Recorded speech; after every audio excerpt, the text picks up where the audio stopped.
Assalamualaikum warahmatullahi wabarakatuh.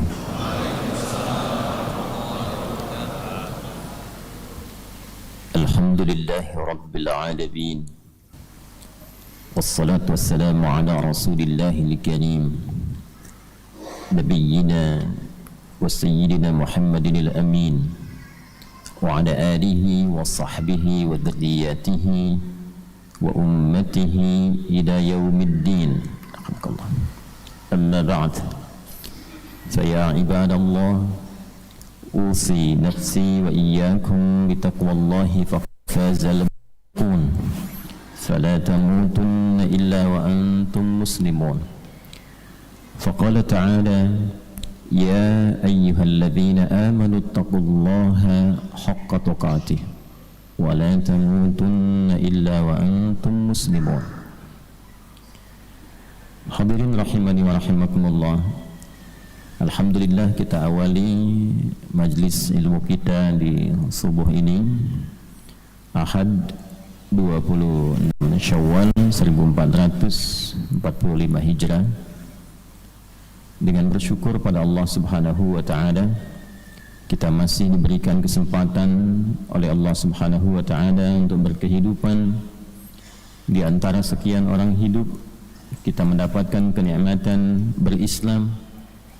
Di antara sekian orang berislam, kita diberikan kenikmatan untuk beriman. Dan di antara panggilan iman itu, dari sekian ragam ibadah kita kepada Allah, adalah panggilan untuk bisa memperdalam pengetahuan kita, memperbanyak dan merapatkan majlis untuk meningkatkan iman kepada Allah, sekaligus juga mengangkat derajat kita di hadapan Allah dengan tambahan pengetahuan-pengetahuan yang benar. Allah Subhanahu wa taala berfirman di dalam surah Al-Mujadalah ayat ke-11 itu, Ya ayyuhalladzina amanu idza qila lakum tafassahu fil majalisi fafsahu yafsahillahu lakum. Hai orang-orang yang beriman. Nah, ini yang dipanggil imannya. Hai orang-orang yang telah menyatakan diri beriman pada Allah Subhanahu wa taala. Jika diinfokan pada kalian, mendapatkan informasi, di-share atau mintakan pada kita untuk melapangkan majelis, meluaskan. Tafsirnya bisa dua. Bisa setelah datang, padat, berikan kesempatan untuk orang mendapatkan bagiannya duduk dan nyaman di tempat ia mendapati, di situ dia kemudian berhenti. Atau yang kedua, di kekinian, mungkin majelisnya kan nggak semua orang datang secara offline, ada yang online, di-share supaya ilmu itu bisa meluas dan lapang orang menikmatinya. Tujuannya apa? Nanti penutupnya, yarfa'illahu alladhina amanu minkum walladhina utul ilma darajat. Maka Allah berkenan bagi penuntut ilmu yang belajar dengan imannya. Jadi niatkan belajar itu menggunakan apa? Iman. Nah, puncak iman itu mengerjakan segala hal karena Allah. Karena itu pembuka iman di Al-Quran itu disandingkan dengan sifat Allah yang gaib. Alladzina yu'minuna bil ghaib wa yuqimunas shalah. Jadi puncak iman itu ketika semua apa yang kita kerjakan lillah, karena Allah. Kualitasnya disebut dengan ihsan. Hadis Muslim nomor hadis yang ke-8, an ta'budallaha ka'annaka tarahu fa illam takun tarahu fa innahu yarak. Engkau menjadikan kegiatanmu sebagai ibadah karena Allah dan merasa diawasi oleh Allah sekalipun kau tak mampu menatapnya. Itulah puncaknya. Nah, bersyukur kita pada Allah, alhamdulillah kita masih diberikan kekuatan untuk beriman dan menunaikan ibadah salat subuh berjamaah. Semoga salat kita diterima oleh Allah Subhanahu wa taala. Ini saya baru kembali dari Wonogiri. Jadi subuh kemarin di Wonogiri, kemudian dari Solo sebetulnya ke Wonogiri, dari Wonogiri langsung ke Semarang. Dari Semarang mau ada pertemuan, tapi karena mengejar jadwal ke sini tidak terkejar, langsung berangkat pakai darat. Nah, jadi tiba mampir, ini saya belum ke rumah ini, mampir di kantor langsung kemudian ganti pakaian kemudian ke sini. Nah, yang ingin saya ceritakan bukan itu. Yang ingin saya ceritakan, di sela perjalanan itu ya kita mendapati informasi yang sebetulnya saya sudah tahu juga. Ya Ustadz, ini ada ramai-ramai tentang musik gitu. Kemudian ini ada begini begitu, ada juga yang mencela, ada juga yang merendahkan, ada juga macam-macam. Saya pikir yang pertama, ini yang penting saya tegaskan pada kita semua. Kita itu mengaji bukan untuk keramaian. Sekali lagi, kita mengaji bukan untuk apa? Keramaian. Kita mengaji untuk mendekatkan diri pada Allah Subhanahu wa taala. Standarnya cuma 2 di ayat yang tadi kita buka. 1, meningkatkan iman, cirinya semakin kenal Allah, semakin senang ibadah, semakin giat kemudian untuk mendekatkan diri kepada Allah. Dan yang kedua adalah menambah pengetahuan, yang dengan tambahan pengetahuan itu memudahkan kepada kita menunaikan ibadah. Kalau kita tidak tahu tentang tambahan pengetahuan itu, rumit kita menunaikan ibadah. Ya, gimana supaya mudah, supaya gampang adaptasinya? Misal, kalau yang satu ilmu, satu dalil, satu cara itu gampang, takbir ucapkan Allahu Akbar, nggak ada masalah. Tapi kalau subuh masuk bab kunut, ya Ustadz Zaki tadi tidak kunut, Ustadz Amir itu kunut. Kalau kita tahu ilmu, ya baik yang kunut ada dalilnya, yang tidak kunut ada dalilnya, adaptasinya mudah. Ketika imamnya kunut kita tinggal ikuti. Dan kalau imamnya salam tidak usah sujud sahwi, karena tahu ilmunya. Jadi 2 saja, meningkatkan iman kepada Allah. Yang kedua, bagaimana menambah pengetahuan supaya mudah kita beradaptasi dalam rangka menunaikan ibadah pada Allah Subhanahu wa taala. Jadi saya ingin memberikan nasihat pada kita semua di awal ini itu untuk 2 hal tadi, dan semuanya lillah, termasuk para pengajar. Ya, jangan mengejar keramaian, popularitas, apalagi materi, waliyadzubillah. Saya pun sering mengatakan, kalau apa yang saya sampaikan tidak mendekatkan Anda kepada Allah, tidak menambah pengetahuan, tinggalkan saya, cari guru-guru lain yang lebih baik dengan sifat itu. Fadzakir innama anta dzakir lasta alaihim bimusaitir. Muhammad sallallahu alaihi wasallam, ingatkan, share, ingatkan. Tugasmu hanya mengingatkan, bukan untuk menguasai orang. Ya, apalagi saya yang bukan nabi, bukan rasul, hanya menyampaikan. Silahkan setelah disampaikan teman-teman kemudian menangkap. Kalau nyaman dengan itu amalkan, tidak nyaman tinggalkan. Dan jangan pernah ada kesan untuk menguasai jamaah, jangan pernah ada kesan untuk mencari dunia dan sebagainya. Wala tamnu tastakthir. Materi kali ini pun jangan sampai ditujukan untuk keramaian, apalagi kegaduhan. Itu tidak baik. Ya, biasanya kalau sudah gaduh, apapun yang disampaikan itu tidak akan bisa meresap ke dalam hati. Ujungnya nanti tidak akan terima dan saling berbantah, dan itu yang sangat dihindari. Ya, yang paling berbahaya nanti saling menuduh. Kalau bukan fitnah, ya ghibah nantinya, dua-duanya tidak baik. Karena itu materi sekarang pun diniatkan memperdalam pengetahuan, sehingga bertambah pengetahuan itu, dan dengan tambahan pengetahuan itu kita bawa untuk mendekati Allah Subhanahu wa taala. Jadi jangan diartikan dalam konteks membantah supaya nanti video tidak dipotong, ini klarifikasi ini itu tidak. Kita hari ini ngaji, ya nggak ada urusan dengan yang lain-lain. Dan tidak usah marah, saya pun tidak marah. Saya tidak marah, ya tidak usah marah. Dicela itu biasa, tidak apa-apa. Nanti kan semua bertanggung jawab di hadapan Allah. Saat pulang kepada Allah dihisab, saat dihisab ditampakkan semua, dibuka hatinya, dilihat perbuatannya. Kan semua kembali, itu aja. Jadi tidak usah terlalu capek dengan itu semua. Nikmati apa yang ada saja. Ya. Bismillahirrahmanirrahim. Baik, saya bagi kepada 3 bagian. 1, ini ada kronologis supaya diketahui dengan baik. Yang kedua, kita ada beberapa yang kita urai tentang pengertian musik, pengertian syair, surat Asy-Syu'ara, dengan pemusik dan sebagainya, nanti kita urai. Nah, kemudian yang ketiga, kalau waktunya masih ada, kajian perdana ya Ustadz ya. Jadi jam 12. Ya. Yang ketiga tentang hukumnya bagaimana dalam Al-Quran dan Sunnah. Ya, jadi kalau Allah, kalau Rasulnya seperti apa, dan jangan lupa memahami kalau Allah, kalau Rasul itu seperti apa, dan bagaimana cara memahaminya. Ya, itu 3 bagian yang kita coba akan hadirkan. Bagian pertama itu kan ada cuplikan yang viral ya, kurang lebih 2 menit lah ya. Kemudian diambil sedikit. Nah, materi yang diambil itu ada di pengkajian Ramadan yang dilangsungkan di Universitas Muhammadiyah Jakarta, berlangsung dari 8 sampai 10 Ramadan. Itu di kisaran 18 sampai 20 Maret 2024. Jadi isi materi sesi 4. Bukan hanya saya, ada juga saudari Ustazah Oki Siana Dewi itu ya, karena itu talk show sifatnya. Dan ini yang penting, jamaah yang datang itu bukan kalangan awam, bukan yang tidak tahu ilmu, tapi utusan dari setiap provinsi se-Indonesia. Di situ ada majelis tarjih yang bagian konstruksi hukum fikih, ada beberapa profesor, ada mubalig, ada macam-macam dan sebagainya. Karena sifatnya pengkajian, bukan pengajian.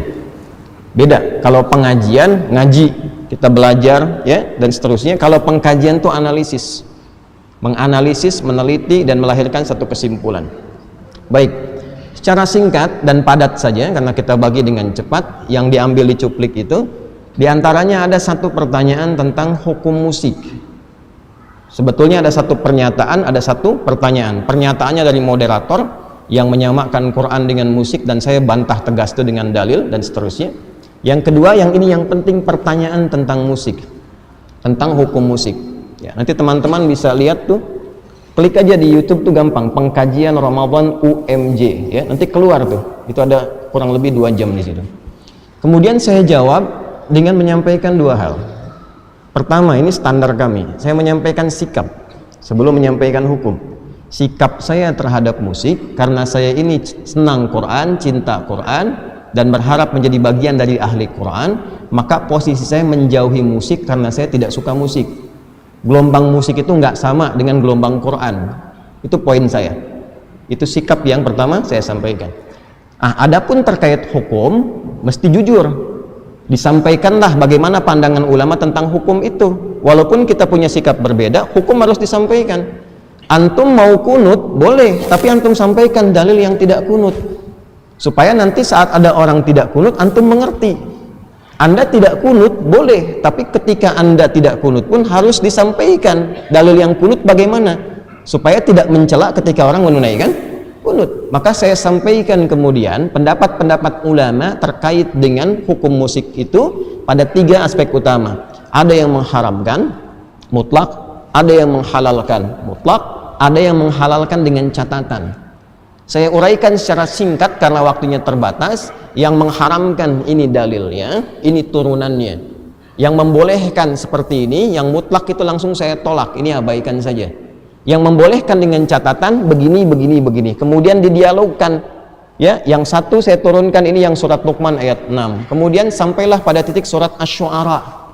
Saya sampaikan makna Asy-Syu'ara jamak dari kata syair. Ya, syair itu artinya begini dan sebagainya. Nah, yang dicuplik itu yang itunya aja tuh. Ya, syair pemusik. Lalu disimpulkan dan dibuat sebuah framing. Ada surat musik di Quran, Ustadz ini menghalalkan musik. Nah, itulah yang terjadi. Nah, dan itu nanti bertanggung jawab di hadapan Allah Subhanahu wa Ta'ala. Kapan saya mengatakan saya menghalalkan musik? Dan sejak kapan saya mengatakan saya mengharamkan musik? Sikap saya jelas, saya menjauhi musik, saya tidak suka musik. Hanya pendapat ulama seperti ini. Jelas sampai sini? Nah, jadi kalau ada yang motong-motong, ada yang mencela dan sebagainya, itu semua bertanggung jawab di hadapan Allah. Dan tidak usah terlalu capek, jangan saling membantah, lelah nanti seperti itu. Habis waktunya, lupa anak belum mandi, ya, lupa kemudian kita harus menata yang lain-lain. Jelas sampai sini? Nah, silakan tanyakan sama murid-murid saya yang ikut pengajian yang khusus, ya, mereka tahu betul tentang bagaimana keadaan kami saat mengajar dan seterusnya. Nah, sekarang mari kita bahas inti persoalannya. Apa itu musik? Apa itu syair? Karena konon ada berita Ustadz Adi tidak bisa bedakan antara musik dan syair. Konon, ya. Nah, sekarang kita bedah dulu apa itu musik, apa itu syair, apa itu asy-syu'ara, ya kan? Bagaimana pandangan ulama di dalamnya dan seterusnya. Alhamdulillah khusus hari ini saya bawa cuma 2 kitab saja. Ya, ada banyak kitab terkait itu, tapi nanti repot dan keadaannya tidak kondusif. Baik, kita mulai. Pertama, saya akan izin berdiri untuk menguraikan supaya lebih mudah kita bisa pahami dengan baik. Bismillah. Alhamdulillah.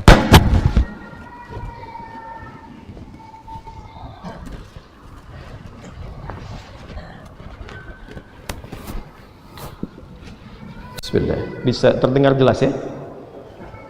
Ibu-ibu di belakang kedengaran nggak? Tidak, tapi bisa jawab. Tidak kedengaran tapi bisa jawab ya. Masya Allah. Yo, tapi ini kelihatan. Masya Allah. Belum saya tulis sudah kelihatan. Tidak kedengaran bisa jawab, belum ditulis sudah kelihatan. Bid'ah itu. Canda ya. Ini saya tulis musik di sini saja. Ini saya tulis syair. Nah, ya. Ini pakai bahasa Indonesia dulu untuk memudahkan. Kemudian yang bahasa Arabnya sini musiqa ini. Yang ini pakai alif lam asy-syair. Kalau syair nanti orangnya. Coba lihat pelan-pelan sini ya, supaya bisa mudah dipahami. Nanti saya turunkan referensinya, teman-teman bisa akses ya. Kalau bisa handphonenya turun aja, kan ini juga sudah ada di sini dan sudah direkam ya. Jangan bikin live di atas live. Ya, supaya fokus nanti. Lihat sini. Kata musik pertama itu bukan bahasa Arab. Saya ulangi, kata musik bukan bahasa Arab. Jelas? Kata musik itu dari bahasa Yunani asalnya. Yunani. Ya.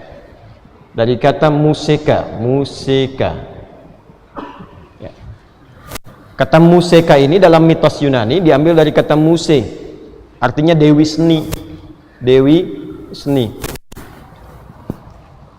Jadi Zeus itu punya dikisahkan dalam mitologi. Mitologi itu mitos. Ya. Bukan yang di online, Zeus online bukan ya. Zeus dalam mitologi Yunani itu punya 9 putri. 9 putri itu disebut dengan Muses namanya, jamak dari kata muse, Muses. Ya. Perhatikan baik-baik. Nah, 9 putri ini terkait dengan seni dan musik, karena itu disebut dengan muse. Misal ada yang namanya Cleo, kan? Itu dewi musik terkait dengan puisi. Nanti ada yang terkait dengan nyanyian, terkait dengan tarian dan sebagainya. Itu 9 ya. Kalau teman-teman mau akses silahkan nanti cari referensinya tentang ini. Mungkin karena sekarang ini manusianya adalah manusia yang mengandalkan pada Google ya, googling saja ya, googling saja nanti arti musik misalnya, nanti keluar tuh. Bahkan kalau Anda misalnya buka Wikipedia pun ada musik, itu keluar tentang pernyataan ini. Singkatnya adalah musik ini bukan dari bahasa Arab. Karena itu di era Nabi SAW, bahkan sebelum era Nabi, di masa jahiliyah sebelum Nabi lahir, kata ini tidak dikenal.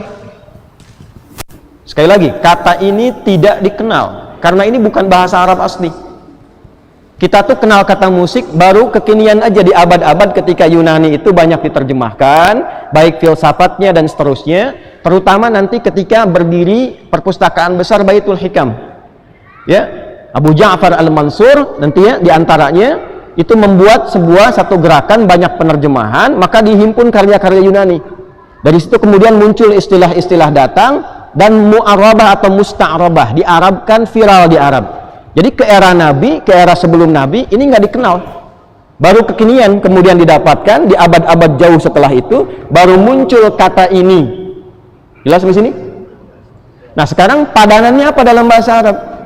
Kalau ini tidak ada, padanannya apa? Bagaimana tahu hukum musik kalau katanya aja nggak ada?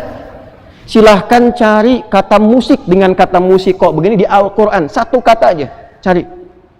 Kalau Anda dapat, saya kasih hadiah haji setiap tahun. Karena tahu saya tidak akan ada. Silakan cari sampai kiamat kurang 2 menit. Ya, kurang 2 menit lah, 2 hari kan udah banyak tuh. Ya.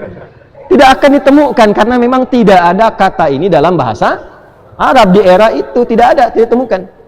Cari dalam hadis, nggak akan ketemu. Tidak akan ditemukan. Lalu apa padanan yang terkait dengan makna ini? Sehingga nanti dibawa ke dalam konstruksi hukum. Hukum musik apa? Untuk menjawab itu kan mesti tahu apa yang dimaksud dengan musik, apa turunan definisinya, bagaimana kegiatannya, apa yang senafas dengan itu, kiasnya kemana, analoginya kemana, mana istilah yang serupa dengan ini, mesti dicari. Kalau tidak ada, nggak mungkin kita simpulkan hukum. Cara berpikirnya kan begitu, ya. Maka dicarilah kemudian oleh para ulama, ditemukanlah istilah yang senafas dengan ini, setidaknya punya 4 sampai 5 nama. Sejak zaman jahiliyah sebelum Nabi lahir sudah ada 5 nama ini, sampai kemudian di era Nabi mendapatkan komentar, pandangan baik langsung dari Nabi apapun terlebih dari Allah Subhanahu wa taala dengan turunnya ayat-ayat dan surah khusus. 4 sampai 5 nama ini saya sebutkan satu-satu. Yang pertama al-hida, atau kadang disebut huda, gini.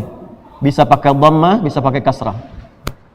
Nanti saya sebutkan sejarahnya, saya sebutkan kitabnya, saya sebutkan turunannya. 2 al-ghina. Ghina. 3 ini puncaknya. Asy-syi'r.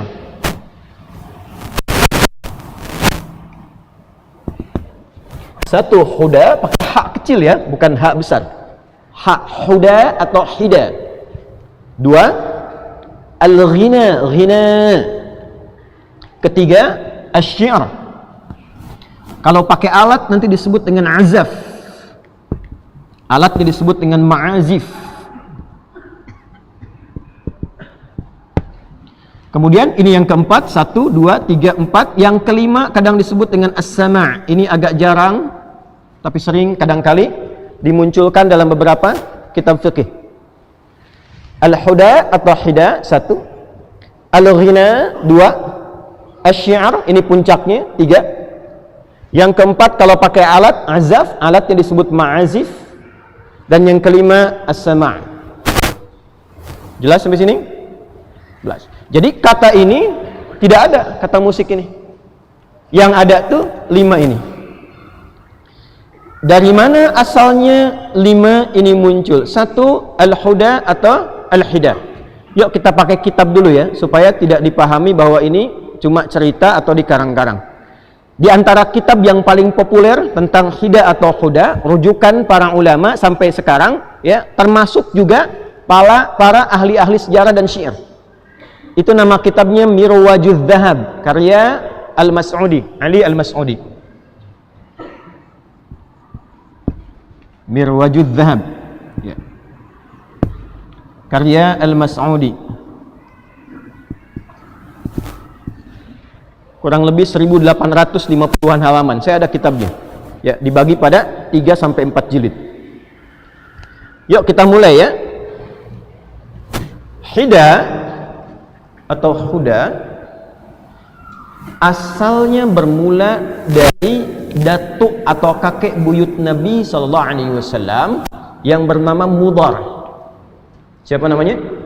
Mudhar. Jadi kalau kita tarik ke atas, Muhammad sallallahu alaihi wasallam bin Abdullah bin Abdul Muttalib bin Hashim bin Abdul Manaf bin Qusay bin Murrah bin Kilab. Ada yang menyebut bin Kilab dulu baru kemudian Murrah ya. Bin Murrah bin Kilab. Muhammad SAW diulangi bin Abdullah bin Abdul Muttalib bin Hashim bin Abdul Manaf bin Qusay bin Murrah bin Kilab bin Ka'ab bin Ghalib bin Kir bin Malik bin Nadar bin Kinana bin Khuzaimah bin Mudrikah bin Ilyas bin Nizar bin Mudhar. Ke-18. Ya, coba ulangi ya. Jadi ini datuk kakek Nabi yang ke atas ke-18. Jadi kalau diurut ke ayah berarti kurangi 1, ke-17 berarti. Nah Mudhar ini keterangan ahli sejarah yang mencatat ya, dan tersambung sampai ke atas. Nanti mereka punya rekam yang diceritakan dari masa ke masa, lalu nanti pada era tulisan dituliskan. Mudhar ini diantara tokoh sosok yang terkenal suaranya sangat bagus dan indah. Satu kali beliau naik atas untanya, lalu jatuh dari unta itu, tangannya cedera, patah ya. Saat itulah beliau minta tolong pada orang sekitarannya yang sedang berada di dekat-dekatnya, dan dengan unta mereka minta tolongnya begini, wa yadah, katanya kan, wa itu digunakan untuk meminta tolong Ada huruf panggilan, nida, itu 14 dalam bahasa Arab. Ada 14 jenis. Ya, ada a, ada ya, ada aya, dan diantaranya ada wa. Wa itu khusus untuk minta tolong. Wa yadah, gitu kan? Ya, tolong tanganku patah, tolong tanganku patah. Menariknya, karena suaranya bagus, orang tidak fokus dengan cederanya, tapi fokus dengan suaranya. Yang saking bagusnya, jangankan orangnya, unta-unta sekitaran pada datang berkumpul. Wa yadah, katanya kan, tolong tanganku, gitu kan? Ada iramanya, maka datanglah orang-orang ke situ, fokus kepada suaranya. Nih suara enak banget katanya. Jadi bukan fokus kepada cederanya. Maka dari situlah viral katanya itu wa yadah, ditirulah itu dengan senandung-senandung tertentu, awalnya dikhususkan untuk mengarahkan unta. Ya, karena ketika unta dengar itu makin semangat, makin cepat, makin jalan dan seterusnya. Maka dimodifikasi oleh sebagian orang, ketemulah kemudian irama-irama iqa' dalam bahasa Arab itu. Sampai muncul formulanya. Dari situ formula ini digunakan untuk mengarahkan hewan. Senandung nyanyian yang diarahkan untuk bisa mengarahkan hewan, itu dalam bahasa Arab disebut dengan hidaun atau hudaun. Ini asalnya, ini versi 1 ini, itu untuk mengarahkan hewan. Dari situ menyebar ke masyarakat luas, kan cepat viral dulu, walaupun belum ada Google dan seterusnya. Menyebar cukup banyak, lalu banyak modifikasi. Ya, jadi bentuk formulasi, jadi notasi-notasi yang kalau sekarang disebutnya dengan notasi lah, ya, notasi irama. Nah, mereka bentuk jadi nyanyian umum, yang tadinya untuk hewan, dibikinlah jadi umum. Bisa untuk orang, bisa untuk menggambarkan ilustrasi sekitaran dan sebagainya. Maka ketika bentuknya dirubah dari untuk hewan saja menjadi senandung umum, itu disebut dengan ghina. Apa namanya? Ghina. Ini yang kita sebut dengan lagu nyanyian sekarang. Terjemahkan dengan lagu nyanyian. Ghinaun. Jelas? Oke, 2. Dari situ, dari senandung itu, kemudian lebih spesifik, sampai itu ada orang yang khusus untuk bisa memeriksa ini polanya benar atau tidak, untuk menunjukkan bahwa ini yang marak di masyarakat kami ini, sastranya seperti ini. Kalau keluar dari sini, itu tidak disebut dengan bagian dari komunitas masyarakat kami. Maka Allah Az-Zibyani, dia yang mengoreksi. Kalau pengen bikin lirik seperti ini, kalau pengen bikin ghina, formulanya begini. Formula itulah yang kelak kemudian dikenal dengan nama bahar. Bahar. Ya. Ba, ha, ra. Nih, bahrun. Bahar. Jamaknya bukhur. Pakai ha, ba, ha, waw, ra. Bukhurun. Saya pelankan. Ada 16 jenis bahar pada waktu itu. Ada berapa? 16 formula, 16 jenis, ya. Sittata asyar bahran. Contoh. 1, ada yang namanya bahar tawil. Formulanya. Tawil. Ya, disebut tawil karena formulasinya panjang. Tawilun lahu dunal bukhuri fadailu fa'ulun mafa'ilun fa'ulun mafa'ilu. Formulasinya fa'ulun mafa'ilun fa'ulun mafa'ilu. Fa'ulun mafa'ilun fa'ulun mafa'ilu. Ini rumusnya. Jadi kalau ada orang ingin bikin nyanyian dengan menggunakan formula pada masa itu, lalu nanti menghadap untuk dikoreksi benar atau tidak, diantaranya pada An-Nabighah Az-Zibyani, pakai formula ini dicek nanti. Fa'ulun mafa'ilun fa'ulun mafa'ilu kifa nabki min dzikra habibin wa manzili wa baina dakhuli fahawmali. Contohnya yang punyanya Imrul Qais misalnya. Kalau cocok, bagus, silahkan lanjutkan. Satu baitnya dibikin, 2 bait dibikin, 3 bait dibikin. Kalau formulasi ini menggambarkan tentang 1, rasa, 2, pikiran, 3, informasi yang ada di sekitaran. Saya ingin mengungkapkan lagu dengan rasa yang saya sedang rasakan. Saya ingin menggambarkan ilustrasi situasi sekarang. Lihat Masjid Al-Azhar, langsung bikin lagu, langsung bikin lirik. Musik lagu yang ditampilkan untuk menggambarkan rasa, pikiran, dan ide, itu bahasa Arabnya disebut dengan syair. Ini. Jelas? Awas, hati-hati. Orangnya disebut syair. Syair. Jadi kalau teman-teman klik syair, ya, klik aja syair misalnya, kemudian musik, syair, musik begini. Maka definisi musik syair itu sekarang definisinya musiqa dzatu afkarin. Musik yang mengandung pikiran, mengandung ide, mengandung irama, mengandung rasa. Jadi tidak mungkin disebut syair kalau tidak ada musiknya. Jelas? Syarat musik itu masuk ke dalam syair, syarat disebut syair itu 5. 5 syaratnya. 1, afkar, ide. Ada pikirannya, ada renungannya, ada rasanya. Kedua, uslub, gaya bahasanya yang betul. Ini timbangannya. 3, fasohah, mesti fasih, nggak boleh ae, harus runtut. Kemudian yang selanjutnya khayal, 4, ada imajinasi. Sehingga ketika ada daya imajinasi, nggak langsung pada tujuan, itu lebih indah. Dan yang kelima, syarat yang kelimanya musik ini. Yang kalau dalam bahasa dulu disebut dengan iqa', namanya iqa', ada irama-irama nada. Jadi tidak mungkin disebut dengan syair kalau tidak mengetahui irama. Tidak mengetahui notasi yang dalam bahasa sekarang disebut dengan musik. Ya, jadi kalau teman-teman ini belajar sastra Arab, Al-Adabul Arabi, ilmu ini nanti dibahas di 2 cabang ilmu. 2 cabang ilmu ini, 1 untuk membahas notasinya disebut dengan ilmu arud namanya. Arud. Tuh. Ini ilmu keempat tertinggi dalam bahasa Arab. 1 nahwu, kedua saraf, ketiga balaghah, ada 3 turunan, ma'ani, bayan, dan badi', dan yang keempat ilmu arud. Ilmu arud itu ilmu khusus untuk mengetahui dan membuat syair dengan notasi-notasi musiknya. Contoh, kita nggak pakai tawil, kita pakai rojaz. Yang tadi diambil dari wayadah, wayadah, wayadah, keluarlah rumus mustaf'ilun, mustaf'ilun, mustaf'ilun, mustaf'ilun, mustaf'ilun, mustaf'ilun. Keluar dari sini baru dibikin liriknya yang sesuai dengan irama ini. Sautus safiril bulbuli hayyaja qalbi thamili al-ma'u wa zahru ma'a zahri lahdul muqali fa anta ya sayyidali wa sayyidi fakam tayyumuni ghuzayyilun uqayqali qataftuhu min wajnatin min fi'li hadha ar-rajuli faqala la la la la faqad ghada muharwili wa wal walat wali wali ya wailani faqultu la tuwalwili fabayyinul lu'lu'ani qalat lahu hina kadha in hurwadhidzul muqali kahatan kaqaila li tabtabi tabtabi tabtabi tabtabuli. Coba ulangi. Nah, itu contoh. Ya. Bisa pakai madid, madid. Mufa'alatun, mufa'alatun, fa'ilatun, mufa'alatun, mufa'alatun, fa'ilatun. Contohnya apa aplikasinya?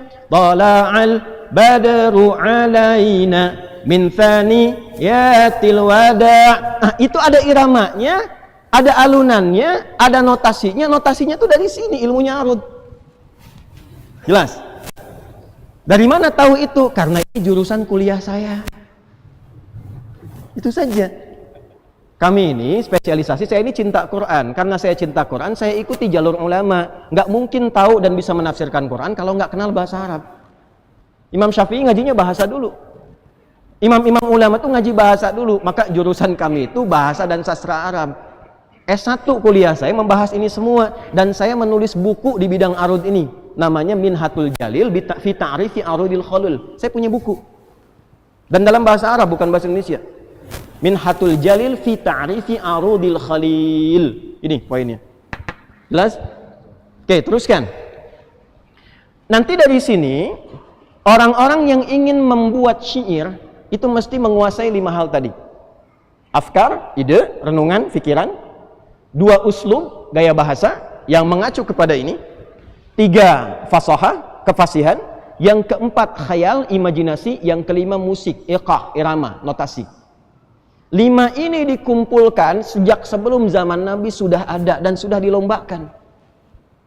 Ya, ada 4 jenis perlombaan di masa Nabi. Walaupun yang viral itu 3.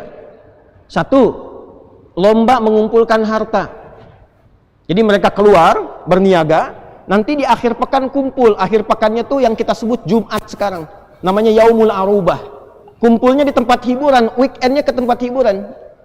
Apa yang dilakukan di sana? Foya-foya, kemudian bertanding. Yang ditandingkan itu 1, bertanding harta. Ya, jadi kalau sekarang ada yang weekend ke tempat hiburan, kemudian update status harta, kumpul-kumpul siapa yang terkaya, itu jahiliyah sudah duluan. Ya, nanti yang paling banyak hartanya itu disebut tajir. Pedagang. Sudah ada, sekarang juga ada kan? Ya, bahasa kerennya crazy rich kan ya? Ya, ada yang crazy rich, ada yang crazy tanpa risk gitu ya. Nah itu tajir itu asalnya pedagang, karena dagang kaya. Makanya kalau mau kaya orang jahiliyah itu dagang, bukan nipu, bukan korupsi. Sejahiliyah-jahiliyahnya jahiliyah, ya tidak korupsi, dagang, gitu ya, dagang. Nah yang paling kaya disebut nih nanti tajir, jamaknya tujar. Yang kedua dukun, dukun sudah banyak, ya. Nanti pasangannya ketemunya dengan penyihir, dukun, kahin, penyihir, sahir. Itu lomba bikin mantra. Siapa yang mantranya paling manjur, itu nanti akan diangkat sebagai ketua dukun. Jadi paguyuban dukun sudah ada zaman jahiliyah. Dan ketuanya banyak, betul. Makanya Nabi ketika nanti beliau diutus, dan oleh Allah diwahyukan Al-Quran, dituduh, ini kreasi dukun. Maka dibantah oleh Quran, wa ma huwa biqauli kahin. Bukan, ini bukan produk sihir. Jelas?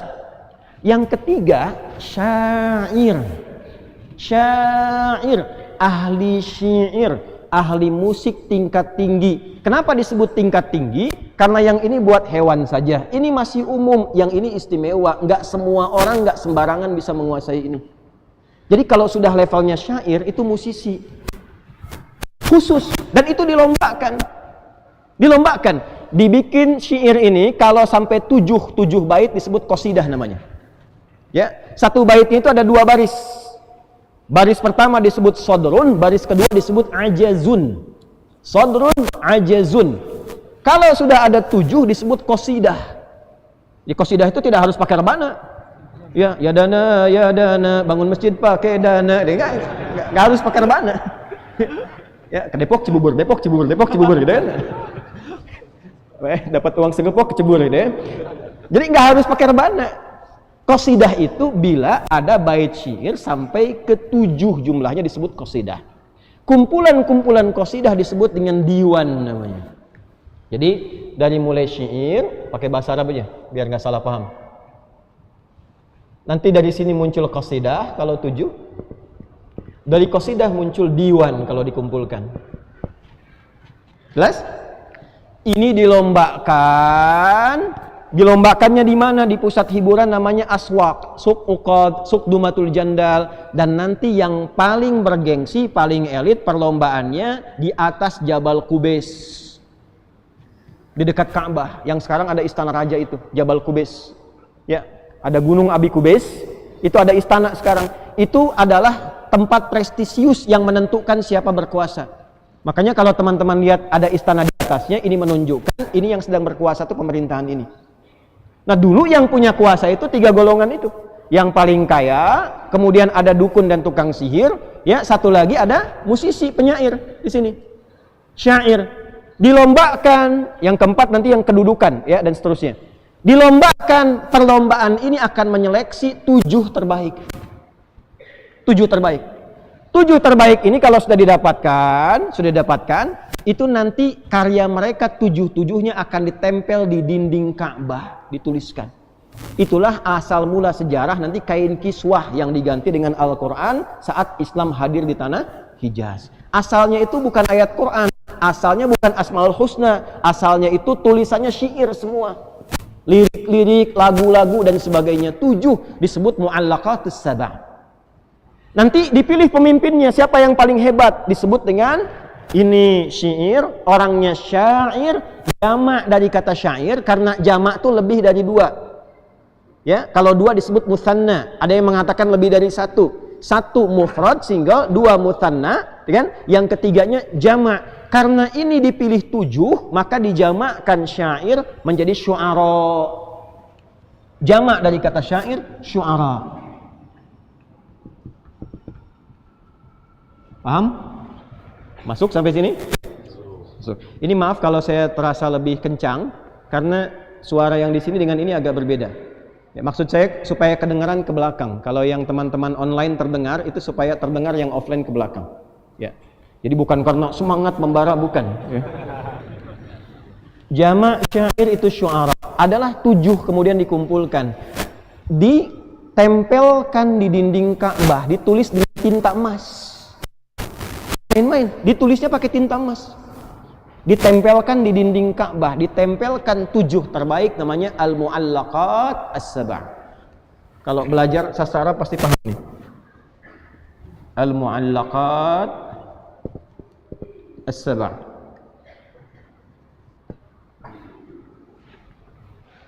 Pemimpinnya yang paling viral namanya Imra'il Qais. Imra'il Qais. Gelarnya Amirus Syu'ara, pemimpin para musisi. Gitu. Jelas? Amirus Syu'ara. Kejadian ini berlangsung 150 tahun sebelum Nabi lahir. Jadi sudah viral dari 150 tahun sebelum Nabi lahir dan berlangsung sampai ke era Nabi sallallahu alaihi wasallam. Paham sampai sini? Jadi ini saya terangkan dulu pengertiannya huda, hida, ghina, kemudian syair. Orangnya disebut apa? Syair. Jamaknya apa? Nah, kalau sudah paham sampai sini, Anda mengerti syair dalam bahasa Indonesia beda dengan syair dalam bahasa Arab. Jadi kalau Anda membaca syair dipahami bahasa Indonesia, ketemunya apa? Ya kata-kata yang ada iramanya, sajak, ya pasti beda dengan musik. Karena pengertian syair dalam bahasa Arab bukan dalam pengertian bahasa Indonesia. Tidak disebut syair, bukan disebut penyair kalau tidak menguasai musik. Ya, kalau sudah syair itu sudah musisi, sudah tahu lagu, tahu notasi, tahu lirik, itu baru disebut syair. Jadi bukan dalam pengertian bahasa Indonesia. Mungkin antum bacanya syair itu dalam yang terbayang di pengertian di kepalanya bahasa Indonesia. Ya, jadi disitulah disimpulkan beda syair dengan musik. Ya kalau bahasa Indonesia emang beda, pasti beda. Ya, musik dalam bahasa Indonesia, sekali lagi dengan syair dalam bahasa Indonesia itu kalau kemudian dipertemukan tidak akan ketemu karena tidak sama. Ya, yang syair ini hanya kata-kata, Anda bikin sajak, bikin puisi, disebut syair. Ada penyair, W.S. Rendra misalnya, ya, Pak Taufik Ismail misalnya, itu penyair. Dalam bahasa Indonesia itu belum tentu jadi musisi. Tapi dalam bahasa Arab disebut syair itu sudah pasti musisi. Sudah pasti itu. Nah, artinya bukan saya yang tidak paham. Mungkin yang sana ya menjawabnya begini, yang di sana melihatnya berbeda, gitu aja. Itu aja. Ya, kan tidak boleh kita menjelekkan orang. Ya, menyudutkan orang, menjatuhkan orang itu tidak boleh. Kita itu umat Nabi yang dilatih berprasangka baik. Karena di sana melihatnya dalam persepsi bahasa Indonesia, maka tidak ketemu. Jadi kalau ada yang mengatakan dari dulu orang Arab sampai sekarang misalnya, ya kata syair itu jelas maknanya, ya jelas tidak ada kaitan dengan musik, ini menandakan mungkin cara pandangnya berbeda, informasinya belum masuk. Belum masuk, nanti saya buka di akhir. Ya, saya buka pelan-pelan di akhir. Tapi di sini, maaf Bapak Ibu sekalian, saya juga belajar bahasa Indonesia. Dan saya punya koleksi KBBI, Kamus Besar Bahasa Indonesia di rumah. Ya. Kita belajar sinekdok, pas prototo, totem proparte sampai ke sini, pengertiannya ada. Apa yang disebut dengan syair itu nggak akan sama. Jadi kalau ada yang menyebutkan ini nggak bisa bedakan antara syair dengan musik, ya lalu berkomentar A, B, C dan seterusnya, ini menunjukkan boleh jadi syair yang dia pahami syair dalam bahasa Indonesia. Jelas? Bukan dalam pengertian bahasa Arab. Ya. Saya nanti ungkap belakangan saja supaya tidak mengganggu jalannya ta'lim kita. Kalau ini sudah pakai alat, liriknya, notasinya, iramanya diiringi dengan alat, itu berubah menjadi azaf namanya. Ini ilmu nih. Alatnya disebut ma'azif. Ma'azif dari tunggalnya mi'zafah, jamaknya ma'azif. Kenapa dijamakan ma'azif? Karena ada 3 jenis alat yang digunakan mengiringi lirik, mengiringi lagu dan notasi. Apa 3 ini? 1, yang menggunakan tiupan. Nai, seperti seruling. Nai. Ya. Bapak nai, bapak seruling. Ya. Ada yang menggunakan petikan, 2, dipetik. Itu ud namanya. Bukan ud yang minyak wangi. Yang petikan. Pernah lihat yang petikan klasik dari Arab yang senarnya cuma 3 atau 2 itu? Nah, itulah ud. Ya. Kemudian dikembangkan menjadi autar atau diserap ke dalam bahasa kita gitar, dari bahasa Inggris gitar. Ya, jelas? Ini yang petikan. Lalu selanjutnya ada yang ditabuh, dipukul. Nah, ini yang viral, yang banyak digunakan. Ya, kalau yang ini biasanya tidak banyak, ya, didapatkan dari wilayah-wilayah Persia dan seterusnya. Kalau di lingkup Arab yang masa jahiliyah sampai ke era Nabi, yang paling banyak itu ini yang ketiga. Walaupun ini ada, ini dikomentari, yang ketiga itu lebih banyak. Yang dipukul, ditabuh. Namanya duf atau dufuf. Ya. Jamaknya dufuf. Nah, dufuf inilah yang disebut rabbana. Dufuf ini yang disebut rabbana. Jadi rabbana itu bukan qasidah. Kalau qasidah itu lagunya, liriknya, iramanya, notasinya itu qasidah. Gabungan dari 7 bait. Ya, 7 bait syair. Kalau alatnya disebut dengan dufuf. Kalau kendang, sekarang kan ada rampak kendang macam-macam dan sebagainya, itu zaman dulu sudah ada, namanya tobel. Toblun. To, ba, lam. Nah, paham? Jadi alat-alat ini disebut apa namanya? Ma'azif. Jelas? Kalau orang bernyanyi, berlagu, berdendang, menggunakan alat-alat ini, walaupun yang dilagukan itu lirik-lirik syair, dia tidak disebut syair, disebutnya azif. Nih. Jelas apa disebutnya? Azif. Kalau diperdengarkan, orang mendengar konser lah kalau istilah sekarang, dikonserkan, diperdengarkan, diundang, kemudian dibayar dan sebagainya, maka ketika diperdengarkan itu disebut dengan sama namanya. Nih. Sama. Jelas? Nih, 1 2 3 4 5. Ini asalnya. Paham sampai sini? Nah, inilah yang kelak kemudian hari, Bapak Ibu sekalian, dalam definisi orang sekarang nggak kenal ghina itu apa. Taunya ghani, kaya. Pagoni, orang kaya. Tapi tagoni, nyanyian. Benar kan? Tuh, orang nggak kenal dengan khida. Orang nggak kenal dengan azaf, nggak kenal. Taunya apa? Musik. Nah, kadang-kadang bahasa Arab diserap ke dalam bahasa Indonesia, itu tidak harus selalu sama maknanya. Ya, bisa jadi bisa berubah, bisa berbeda.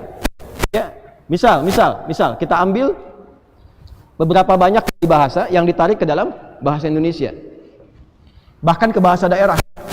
Bahkan ke dalam bahasa daerah. Majelis apa namanya? Hah? Majelis itu forum. Ya. Coba Majelis Umum MPR diartikan sidang tuh. Sidang majelis. Majlis itu asalnya tempat duduk, gitu. Dari kata jalasa, tempatnya majlis, tempat untuk duduk. Ya, tidak harus tempat untuk bersidang. Majlis Jumat yang mulia, gitu kan? Ya, majlis itu dalam bahasa Indonesia tidak sama dengan bahasa Arab. Kalau majlis Jumat, forum Jumatan, padahal asal kata majlis itu tempat duduk.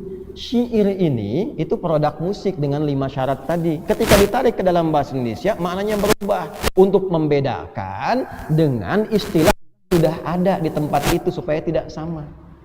Maka berubahlah syair menjadi istilah-istilah yang berbeda dari asalnya dalam bahasa Arab. Paham sampai sini? Di mana ditemukan itu? Nih saya bawa kitabnya, ini tebal sekali nih. Namanya Al-Musiqa wal Ghina fi Mizanil Islam. Musik, nah, dan lagu dalam timbangan Islam. Ini pengarangnya, kalau teman-teman lihat, Abdullah bin Mustad Al-Hajiz, ini 500, kurang lebih 500 halaman, segini tebalnya. Dijelaskan asal-usul ini. Semua diuraikan dari awal sampai akhirnya. Jadi ini bukan karangan pribadi, semua ini ada kitabnya. Dan ini merubah lagi lagi kepada kitab-kitab lain, dikumpulkan jadi setebal ini. Ya. Nah, kita belum ketemu nih sampai ke hukum. Setelah paham ini, 5 urutan ini, maka pola ini menyebar di masyarakat Hijaz pada masa itu. Kalau masuk Hijaz itu sudah masuk masyarakat Mekahnya terutama. Sudah? Nanti ada Mekah, ada Madinah dan seterusnya. Nah, di masyarakat Mekah pada khususnya wilayah itu mereka sudah punya 6 sampai 7 kebiasaan sebelum ini datang. Ya, sudah punya 6 sampai 7 kebiasaan. Dan kebiasaan ini kebiasaan buruk. Makanya dikenal dengan jahlun, orangnya jahilun, digabungkan jahiliyah. 1, mabuk. Ya. 1 apa? Mabuk. Paling prematur di zaman itu mabuknya 5 kali sehari. Pemula itu, Pak. Pemula 5 kali sehari. Ya. Mabuk lagi, nah itu mabuk lagi terus, mabuk lagi sampai 5 kali. Itu pemula. Ya. 2, pezina.